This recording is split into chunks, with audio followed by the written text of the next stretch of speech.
Hello दोस्तों, मेरा नाम है ताशुक अली खान। आपके पेशे खिदमत एक नई कहानी लेकर आया हूं जिसका नाम है कल का जंगल। बरसात की मोटी मोटी बूंदें आसमान से ऐसी गिर रही थीं जैसे बादलों ने धरती पर अपना सारा बोझ उतार देने की ठान ली हो। घने जंगल के बीचों बीच एक पुरानी हरे रंग की जीप कीचड़ से भरे रास्ते पर धीरे धीरे आगे बढ़ रही थी। उसके पहिए बार बार फिसलते, फिर पकड़ बनाकर आगे निकल जाते। दोनों हेडलाइट्स बारिश की दीवार को चीरने की कोशिश कर रही थी, लेकिन कुछ मीटर आगे के अलावा कुछ दिखाई नहीं दे रहा था। जीप चला रहा था अर्जुन। 5 साल पहले इसी जंगल ने उसकी छोटी बहन आशा को उससे छीन लिया था। उस दिन भी ऐसी ही बारिश हो रही थी। दोनों जंगल में दुर्लभ पक्षियों की तस्वीरें लेने आए थे। अर्जुन कुछ मिनटों के लिए दूसरी दिशा में गया था। जब वापस लौटा, आशा गायब थी। न कोई चीख, न कोई पैरों के निशान, न कोई लाश। पुलिस, वन विभाग, सेना, सबने कई दिनों तक खोजा। आखिरकार सबने मान लिया कि आशा किसी जंगली जानवर का शिकार हो गई है। लेकिन अर्जुन ने कभी ये बात नहीं मानी। हर साल बरसात शुरू होती और वो इसी जंगल में लौट आता। शायद इस बार कोई सुराग मिल जाए। उस शाम भी गांव के आखिरी ढाबे पर चाय पीते समय एक बूढ़ा आदमी उसे घूर रहा था। फिर जा रहे हो जंगल? उसने पूछा। अर्जुन मुस्कुराया। हाँ। बूढ़े ने गहरी सांस ली। आज पहली भारी बारिश हुई है। तो अर्जुन ने पूछा, तो? बूढ़ा उसकी आंखों में देखते हुए बोला, आज रात जंगल के अंदर पत्थरों वाला रास्ता दिखे तो उस पर जाना मत। अर्जुन हंस पड़ा। आजकल भी लोग ऐसी कहानियों में विश्वास रखते हैं। बूढ़े ने सिर हिलाया। वो रास्ता किसी जगह नहीं जाता। अर्जुन ने कहा, तो कहाँ जाता है? वो कल में जाता है। अर्जुन बिना कुछ कहे जीप स्टार्ट करके आगे निकल गया। कुछ किलोमीटर बाद मोबाइल का नेटवर्क गायब हो गया। फिर जीपीएस बंद हो गया। रेडियो अपने आप खड़खड़ाने लगा। बारिश और तेज हो गई। अचानक अर्जुन ने महसूस किया जंगल बिल्कुल शांत हो गया। इतनी तेज बारिश के बावजूद न कोई पक्षी, न कीड़ा, न जानवर, सिर्फ बारिश और उसकी जीप का इंजन। तभी उसकी हेडलाइट्स के सामने कीचड़ वाला रास्ता बदलने लगा। मिट्टी धीरे धीरे हटने लगी। नीचे से सदियों पुराने पत्थर उभर आए। उन पत्थरों पर नीली चमकती हुई अजीब सी निशानियां बनी थी, जैसे किसी ने रास्ता अभी अभी मिट्टी के नीचे से निकाल कर उसके सामने रख दिया हो। दोनों तरफ खड़े विशाल पेड़ अपने आप पीछे हटने लगे, मानो जंगल खुद उसके लिए रास्ता बना रहा हो। अर्जुन ने घबरा कर ब्रेक दबाया। उसके कानों में बूढ़े की आवाज गूंज उठी, वो रास्ता कल में जाता है। अर्जुन कुछ देर तक वहीं बैठा रहा। फिर उसने गहरी सांस ली। अगर सच में कोई जवाब है तो मुझे वहीं मिलेगा। उसने जीप दोबारा आगे बढ़ा दी और जैसे ही जीप उस पत्थर वाले रास्ते पर चढ़ी, पीछे का पूरा जंगल घने कोहरे में गायब हो गया। अब लौटने का रास्ता दिखाई नहीं दे रहा था। पत्थरों से बने उस रास्ते पर जीप धीरे धीरे आगे बढ़ रही थी। अर्जुन ने रियर व्यू मिरर में देखा। पीछे सिर्फ धुंध थी, घनी, सफेद, अंतहीन धुंध। जिस रास्ते से वो आया था वो जैसे कभी था ही नहीं। उसने जीप रोकने की कोशिश की, लेकिन तभी इंजन अपने आप बंद हो गया। एक पल के लिए पूरा जंगल अंधेरे में डूब गया। अगले ही क्षण दोनों हेडलाइट्स अपने आप जल उठी, लेकिन इस बार उसकी रोशनी सफेद नहीं थी, हल्की नीली थी। हल्की नीली हो गई। अर्जुन का दिल तेजी से धड़कने लगा। वो जीप से नीचे उतरा। बारिश अभी भी हो रही थी, लेकिन कुछ अजीब था। उसने एक बूंद को गिरते हुए देखा। बूंद जमीन पर तक पहुंचते पहुंचते जाकर रुक गई। वो बीच हवा में ही रुकी रही, फिर धीरे धीरे ऊपर लौटने लगी। एक नहीं, हजारों बूंदें। पूरा जंगल उल्टी बारिश से भर गया। पानी धरती से उठकर आसमान की ओर जा रहा था। अर्जुन की सांसें अटक गई। ये कैसे हो सकता है? उसी समय दूर कहीं एक घंटी बजी। टन टन टन। उस आवाज में कुछ ऐसा था जिसने उसके पैरों को अपने आप आगे बढ़ने पर मजबूर कर दिया। कुछ मिनट बाद वो एक विशाल बरगद के पेड़ के सामने खड़ा था। इतना विशाल पेड़ उसने जीवन में कभी नहीं देखा। उसकी जड़ें धरती में नहीं बल्कि हवा में तैरती हुई लग रही थी। तने के बीचों बीच एक दरवाजा बना था, लकड़ी का नहीं, पत्थर का भी नहीं, मानो जीवित पेड़ ने खुद अपने भीतर एक द्वार लगा लिया हो। दरवाजा धीरे धीरे खुला। अंदर से हल्की सी सुनहरी रोशनी बाहर आई और उस रोशनी में एक बूढ़ी औरत बाहर निकली। उसके लंबे सफेद बाल जमीन तक पहुंच रहे थे। आंखें पूरी तरह अंधापन, लेकिन उनमें अंधापन नहीं था। ऐसा लग रहा था जैसे वो अर्जुन को नहीं, उसके अंदर तक देख रही हो। वो मुस्कुराई। आ ही गए तुम। अर्जुन चौंका। आप मुझे जानती हैं? बूढ़ी औरत ने बिना जवाब दिए पूछा। 5 साल से हर बरसात में लौटते हो, थकते नहीं? अर्जुन की आंखें फैल गई। आपको ये कैसे पता? इस जंगल में आने वाले हर इंसान का दुख पेड़ पहले सुन लेते हैं। अर्जुन कुछ पल चुप रहा, फिर लगभग विनती करते हुए बोला, मेरी बहन आशा, क्या वो जिंदा है? बूढ़ी औरत ने तुरंत जवाब दिया। वो मुड़ी और बोली, मेरे साथ आओ। दरवाजे के भीतर कदम रखते ही अर्जुन की दुनिया बदल गई। अंदर कोई कमरा नहीं था। पूरा का पूरा आसमान दिखाई दे रहा था, लेकिन सूरज नहीं था, चांद भी नहीं था। आकाश में अनगिनत चमकती हुई घड़ियां तैर रही थी। कोई आगे चल रही थी, कोई पीछे, कोई रुकी हुई थी। नीचे जमीन पर पानी की जगह आईने जैसी चमक थी, दर्पण जैसी। उसमें अर्जुन का चेहरा नहीं, उसकी जिंदगी दिखाई दे रही थी। वो खुद को उम्रदराज देख रहा था। सफेद बाल, चेहरे पर झुर्रियां, गले में कैमरा, लेकिन आंखों में वही खालीपन।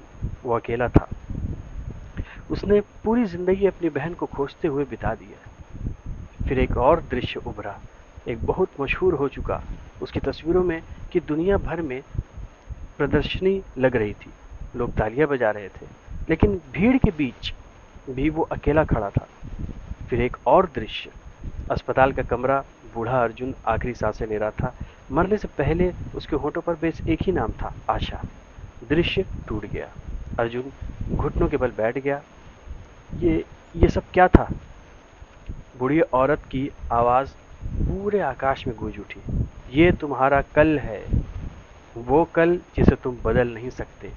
अर्जुन की आंखों में आंसू भर आए।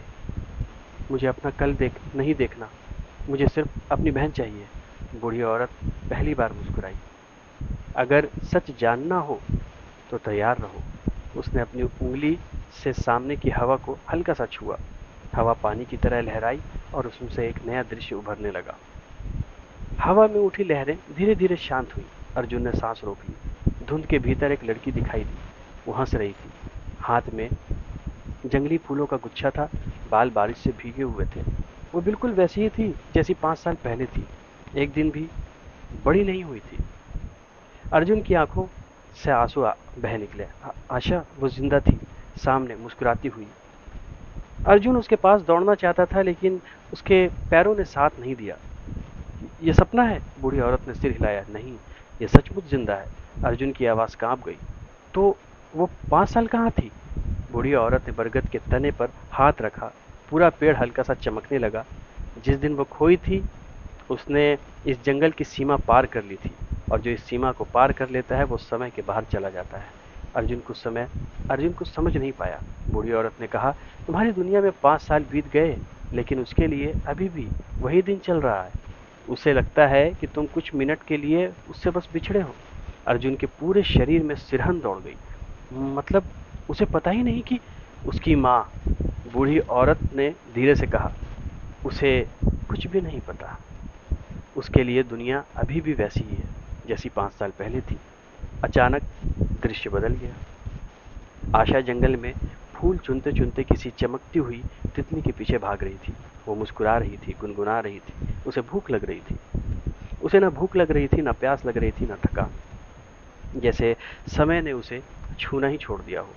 अर्जुन के दिल में उम्मीद जाग उठी। मैं उसे वापस ले आऊंगा, अभी। बूढ़ी औरत कुछ पल चुप रही, फिर बोली, ले जा सकते हो। अर्जुन की आंखें चमक उठी। सच? हाँ, लेकिन जंगल कभी कभी खाली नहीं रहता। अर्जुन का चेहरा धीरे धीरे उतर गया। क्या मतलब? बूढ़ी औरत की सफेद आंखें पहली बार उदास दिखाई दी। समय संतुलन मांगता है।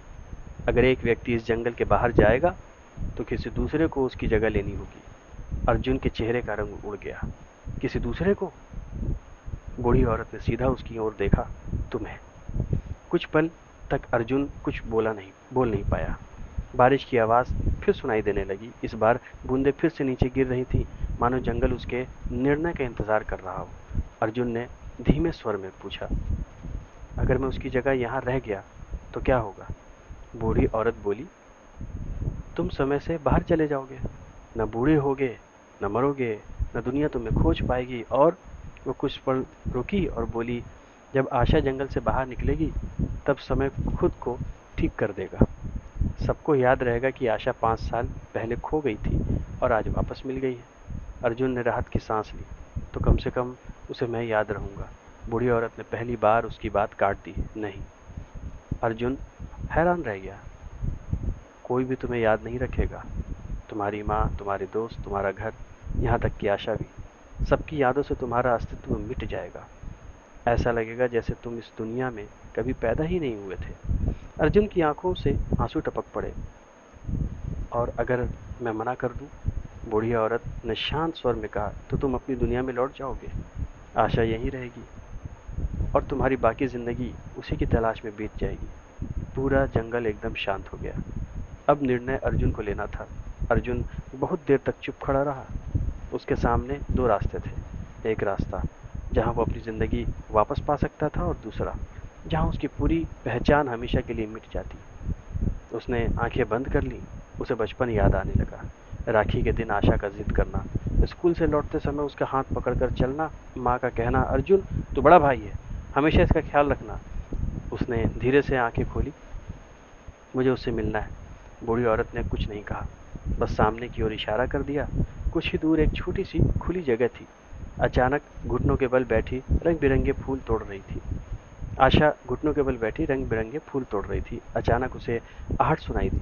वो पलटी। अरे! उसके चेहरे पर मुस्कान फैल गई। भैया, कहाँ चले गए थे? मैं कब से आपको ढूंढ रही हूँ। अर्जुन का गला भर आया। उसके लिए सचमुच सिर्फ कुछ मिनट ही बीते थे। आशा दौड़कर उससे लिपट गई। चलो ना, मम्मी इंतजार कर रही होंगी। अर्जुन ने उसे कसकर गले लगा लिया। उसकी आंखों से आंसू लगातार बह रहे थे। आशा हंस पड़ी। आप रो रहे हो? मैंने कुछ किया क्या? अर्जुन ने सिर हिलाया। नहीं, बस बहुत दिनों बाद तुम्हें देखा है। आशा खिलखिलाकर बोली, अरे अभी तो थोड़ी देर पहले ही मिले थे। अर्जुन ने मुस्कुराने की कोशिश की। हाँ, मेरे लिए थोड़ी देर पहले। दोनों जंगल के उस पत्थर वाले रास्ते पर चलने लगे। दूर सामने धुंध के बीच एक चमकता हुआ दरवाजा दिखाई दे रहा था। बूढ़ी औरत वहीं खड़ी थी। उसने अर्जुन की ओर देखा। एक बार वो इस सीमा के पार चली गई तो लौटना संभव नहीं होगा। अर्जुन ने बिना कुछ कहे सिर हिला दिया। आशा ने हैरानी से पूछा, ये दादी कौन है? अर्जुन मुस्कुरा दिया, जंगल की रखवाली करती है। जैसे ही आशा ने चमकती हुई सीमा पार की, पूरा जंगल कांप उठा। हवा तेज हो गई। बरगद की शाखाएं जोर जोर से हिलने लगी। आकाश में तैरती हुई अनगिनत घड़ियां एक साथ बज उठी। टन टन टन।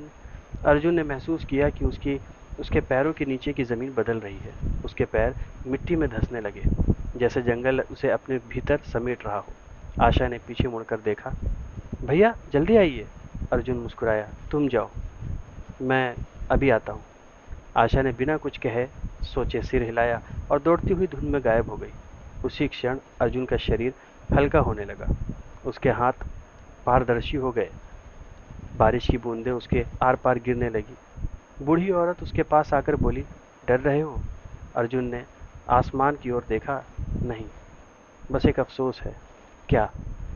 वो कभी नहीं जान पाएगी कि उसका बड़ा भाई अपना वादा निभा गया। बूढ़ी औरत ने पहली बार उसके कंधे पर हाथ रखा।